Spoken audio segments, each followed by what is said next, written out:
योगी आदित्यनाथ ने जनसभा को संबोधित किया। इस दौरान उन्होंने विपक्ष पर तीखा प्रहार किया।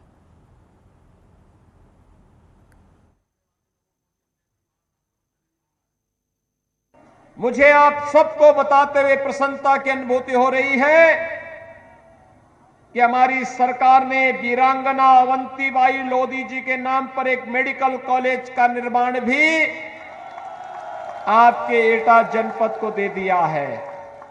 आज यहां पर अपना मेडिकल कॉलेज उच्च स्वास्थ्य सुविधा के केंद्र के रूप में स्थापित हो गया है। भाइयों बहनों, ये जनपद यहां पर इससे पहले 2017 के पहले सत्ता के द्वारा प्रायोजित अपराधियों, पेशेवर माफियाओं के गुंडागिर्दी और अराजकता का अड्डा था। आपने 2017 के बाद एटा जनपद के उन कुख्यात माफियाओं के ऊपर सरकार का बुलडोजर चलते हुए देखा होगा और उनकी संपत्ति को जब्त होते हुए भी देखा होगा। क्या इससे पहले कभी माफियाओं के ऊपर बुलडोजर चल पाता था? ये बुलडोजर चलना चाहिए ना? कौन चलाएगा? भाइयों बहनों, आज यही तो मैं कहने के लिए आया हूं। मैं यही कहने के लिए आया हूं, सपा रही हो या बसपा, कांग्रेस हो या फिर अन्य वे दल जो दलदल में धंसे हुए हैं, इनके मन में गरीब के लिए संवेदना नहीं थी, किसान के लिए संवेदना नहीं थी, एमएसएमई यानी सूक्ष्म लघु मध्यम उद्यम से जुड़े हुए उद्यमियों के लिए संवेदना नहीं थी, बेटी की सुरक्षा के लिए इनके मन में संवेदना नहीं थी। इनकी संवेदना तो पेशेवर माफिया और अपराधियों के प्रति थी। याद करिए, इन्होंने किसानों का कर्ज माफ नहीं किया, इन्होंने अन्नदाता किसानों के बारे में कुछ नहीं किया, बेटियों की सुरक्षा के लिए कुछ नहीं किया। और एटा में तीसरे चरण में जो है मतदान होना है। वहीं रक्षा मंत्री राजनाथ सिंह की बात करेंगे। आज वो बाराबंकी में चुनाव प्रचार कर रहे हैं। रामनगर और 2:30 बजे हैदरगढ़ विधानसभा में उनकी जनसभा है।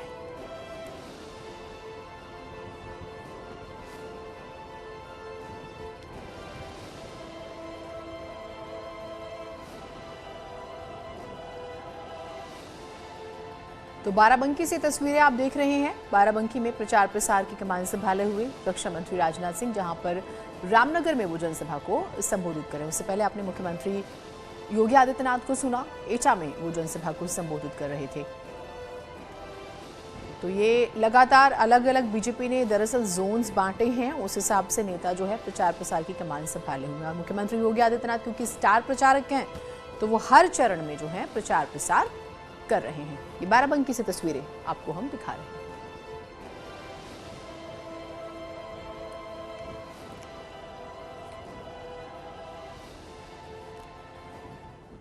और मुख्यमंत्री योगी आदित्यनाथ, एक बार फिर से आपने उन्हें सुना और वो बुलडोजर का जिक्र करते हुए उन्होंने क्या बड़ी बातें कही हैं वो हम आपको सुना देते हैं।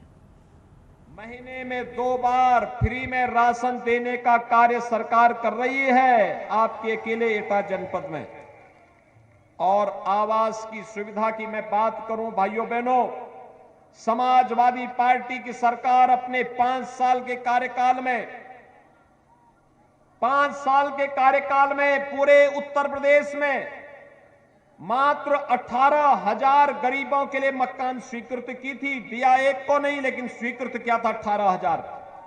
और डबल इंजन की भारतीय जनता पार्टी की सरकार ने 43,50,000 गरीबों को एक एक मकान दिया है। और अगर मैं एटा की बात करूं तो भाइयों बहनों, 22,200 से अधिक गरीबों को एक एक मकान मिला है। 22,100 से अधिक, 200 से अधिक। ये फर्क साफ है।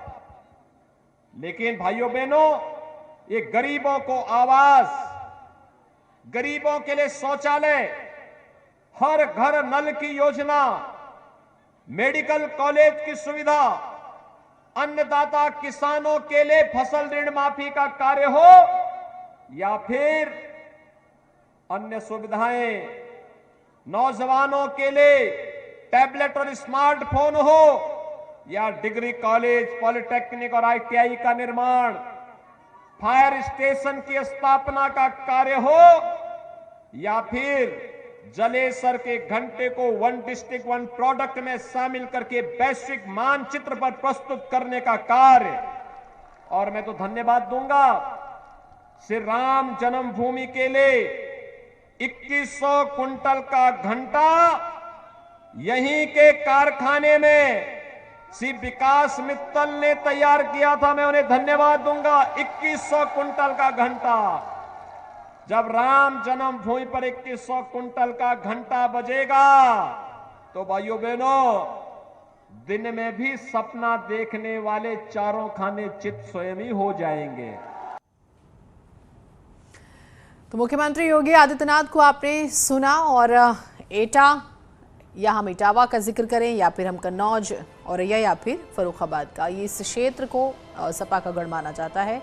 और आप मुख्यमंत्री योगी आदित्यनाथ को सुन रहे थे, खासतौर से जो वो है डबल इंजन की सरकार की उपलब्धियों का जिक्र कर रहे थे। और क्योंकि अखिलेश यादव का पिछले दिनों स्टेटमेंट था कि उन्हें भगवान कृष्ण उनके सपने में आए थे, और वो जो सोने की बातें होती हैं और फिर कैसे घंटा बजेगा और लोग चित हो जाएंगे। आपने मुख्यमंत्री को सुना, वो एक तरह से प्रहार ही था अखिलेश यादव पर, उनके स्टेटमेंट पर। दरअसल अब यूपी में दंगे नहीं होते हैं, इस बात का वो जिक्र कर रहे थे। क्या बड़ी बातें कही हैं वो हम आपको सुना रहे हैं। 18,000 और डबल इंजन की भारतीय जनता पार्टी की सरकार ने 43,50,000 गरीबों को एक एक मकान दिया है। और अगर मैं एटा की बात करूं तो भाइयों बहनों 22,200 से अधिक गरीबों को एक एक मकान मिला है। 22,100 से अधिक, 200 से अधिक, एक फर्क साफ है। लेकिन भाइयों बहनों, ये गरीबों को आवास, गरीबों के लिए शौचालय, हर घर नल की योजना, मेडिकल कॉलेज की सुविधा, अन्नदाता किसानों के लिए फसल ऋण माफी का कार्य हो या फिर अन्य सुविधाएं, नौजवानों के लिए टैबलेट और स्मार्टफोन हो या डिग्री कॉलेज, पॉलिटेक्निक और आईटीआई का निर्माण, फायर स्टेशन की स्थापना का कार्य हो या फिर जलेसर के घंटे को वन डिस्ट्रिक्ट वन प्रोडक्ट में शामिल करके वैश्विक मानचित्र पर प्रस्तुत करने का कार्य। और मैं तो धन्यवाद दूंगा श्री राम जन्मभूमि के लिए 2100 कुंटल का घंटा यहीं के कारखाने में श्री विकास मित्तल ने तैयार किया था। मैं उन्हें धन्यवाद दूंगा। 2100 कुंटल का घंटा, जब राम जन्मभूमि पर 2100 कुंटल का घंटा बजेगा तो भाइयों बहनों, दिन में भी सपना देखने वाले चारों खाने चित स्वयं ही हो जाएंगे। ये मान्यता है कि जलेसर का घंटा जब देव मंदिरों में बजता है तो जो अपशकुन होता है वो अपने आप दूर भाग जाता है, और जो प्रदेश के विकास में अपशकुन थे वे अपशकुन जलेसर के घंटे से स्वतः ही दूर भाग जाएगा। और यही आह्वान करने के लिए आए हैं कि 5 साल में प्रधानमंत्री मोदी जी के नेतृत्व में डबल इंजन की सरकार ने जो किया है, भाइयों बहनों, ये हमारे लिए चुनाव जीतने का जुगाड़ भी नहीं था। चुनाव आएंगे जाएंगे, लेकिन सुरक्षा का माहौल मिलना चाहिए। हर गरीब को, हर नागरिक को सुरक्षा मिलनी चाहिए। हर गरीब के चेहरे पर खुशहाली झलकनी चाहिए। हर नौजवान को रोजगार की गारंटी मिलनी चाहिए। हर अन्नदाता किसान का सम्मान होना चाहिए। हर बेटी और हर व्यापारी अपने आप को सुरक्षित महसूस कर सके, इसके लिए मैं आपके पास आया हूं, आपसे अपील करने के लिए। श्री वीरेंद्र सिंह लोधी और भारतीय जनता पार्टी के हमारे विधानसभा के यहां पर प्रत्याशी श्री संजीव दिवाकर ने पूरी मेहनत के साथ सरकार के साथ मिलकर के काम किया है। और भाइयों बहनों, मैं आपसे अपील करने के लिए आया हूं। सरदेव कल्याण सिंह जी की एक कर्म भूमि है, उनका सानिध्य और उनका आशीर्वाद भारतीय जनता पार्टी और प्रदेश को मिलता रहा है। आज मेरी आप सबसे अपील है कि सरदेव कल्याण सिंह जी के सपने को साकार करने के लिए, सुरक्षा और समृद्धि के सपने को फिर से साकार करने के लिए भारतीय जनता पार्टी आज आवश्यक है। क्योंकि भारतीय जनता पार्टी ही एक हाथ पर विकास की छड़ी होगी और दूसरे हाथ में बुलडोजर का लेबर जब चलेगा तो बड़े बड़े माफिया ध्वस्त हो जाएंगे। ये माफिया ध्वस्त होने चाहिए ना, सदैव के लिए सहमत हैं? तो मेरी आपसे अपील होगी, भारतीय जनता पार्टी के प्रत्याशी मरहरा से श्री वीरेंद्र सिंह लोधी और जलेसर से श्री संजीव दिवाकर, इन दोनों को समर्थन करके भारी मतों से विजयी बना करके भेजेंगे। दोनों हाथ ला करके मुझे आश्वस्त करिए, जहां तक मेरी आवाज जा रही है दोनों हाथ ला करके बताइए, क्या जिताएंगे? तो मेरे साथ बोलेंगे, भारत माता की, भारत माता की, भारत माता की। तो चुनाव प्रचार पूरे शबाब पर है। रक्षा मंत्री राजनाथ सिंह को सुनते हैं बाराबंकी में।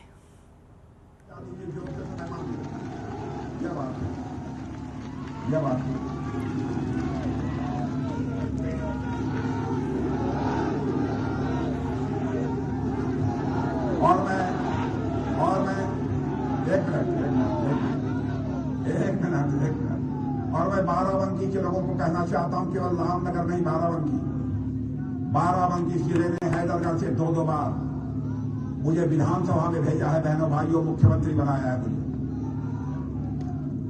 मैं इसे कभी भूल नहीं सकता।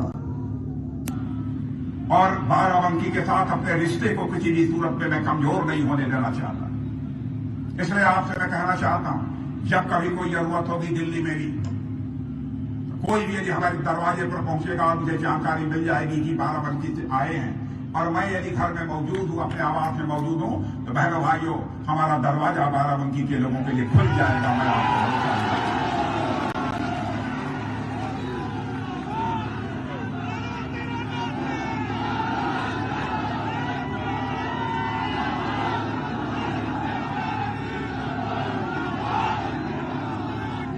क्योंकि जहां तक राजनाथ सिंह का प्रश्न है, रिश्ते जब बनते हैं बहनों भाइयों, राजनाथ सिंह ने अपनी जिंदगी में अपने रिश्तों को कभी तोड़ा नहीं है। अवध क्षेत्र में पहली मेरी सभा लगी है मेरे बहनों भाइयों, तो बाराबंकी में ही मेरी सभा लगी है और किसी दूसरे जिले में नहीं। इसलिए मैं कहने आया हूं, आजा सुना है कि बुढ़वल चीनी मिल बंद है। और हमारे मुख्यमंत्री मुझे बताया गया कि योगी आदित्यनाथ जी ने यह कहा है कि हमारी सरकार बनेगी तो बुढ़वल चीनी मिल को चलाएंगे। मालूम है ना, घोषणा किया है उन्होंने। और यदि कहीं पर कोई बाधा पैदा हो तो सरल अवस्थी जी से मैं कहूंगा कि आप मेरे पास आ जाइएगा, मैं सीधे मुख्यमंत्री से मैं बात करूंगा। यदि आपने घोषणा किया है तो यह वादा पूरा होना चाहिए।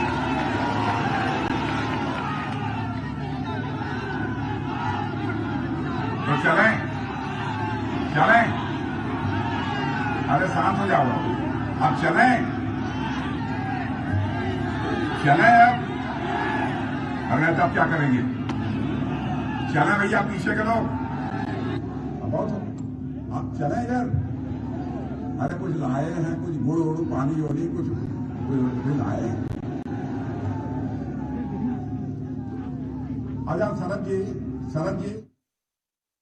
मैं प्रदेश में हर जगह पर चुनाव प्रचार के लिए जा रहा था। आज मैं चूंकि यहाँ से प्रत्याशी हूँ और ये मेरा कर्म क्षेत्र है, तो यहाँ पर चूंकि प्रचार तो बंद हो गया है, सभी के घर घर जा रहा हूँ, सभी के मिल रहा हूँ सब लोगों से। अच्छा लग रहा है सब लोगों से मिलते हुए। आज निकल रहा हूँ, सबसे मतदान की अपील भी कर रहा हूँ, सबका आशीर्वाद ले रहा हूँ। ठीक है, बहुत शुक्रिया बात करने के लिए। तो ये पुष्कर सिंह धामी है जो चुनाव प्रचार तो नहीं कर रहे हैं, लेकिन अपने क्षेत्र में लोगों से व्यक्तिगत तौर पर मुलाकात कर रहे हैं वो, और इस मुलाकात के जरिए वो ज्यादा से ज्यादा संख्या में लोगों से ये भी अपील कर रहे हैं कि कोविड प्रोटोकॉल का पालन करते हुए लोग घर से बाहर निकले, मतदान दें, लोकतंत्र के इस पर्व में। एटा के जलेसर में सीएम योगी आदित्यनाथ ने जनसभा को संबोधित किया। इस दौरान उन्होंने विपक्ष पर तीखा प्रहार किया। न्यूज 18 के सहयोगी की आपने देखा, वहां से उन्होंने बाकायदा मुख्यमंत्री ने क्या कहा, ये जरूर जानकारी दी। मुख्यमंत्री योगी आदित्यनाथ आज एटा के जालेसर में पहुंचे थे, यहां पर जनसभा को संबोधित किया था। जनसभा खत्म हो गई है और अब ये हेलीकॉप्टर यहां से रवाना हो गया है। मुख्यमंत्री फर्रुखाबाद जाएंगे और फर्रुखाबाद के बाद औरैया में भी जनसभा को संबोधित करेंगे। भारी संख्या में यहां पर समर्थक पहुंचे और आप तस्वीरों में देखेंगे कि लगातार नारेबाजी हो रही है समर्थन में। मुख्यमंत्री योगी आदित्यनाथ ने जनसभा को संबोधित करते हुए निशाना साधा था समाजवादी पार्टी पर, और उन्होंने कहा था कि जिस तरीके से यहाँ पर अन्याय हुआ है, लोगों को न्याय देने के लिए एक बार फिर से वोट करें। कैमरामैन नागेंद्र के साथ हिमांशु शुक्ला, न्यूज 18 एटा। एक छोटा सा ब्रेक ले रहे हैं, कहीं मत जाइएगा।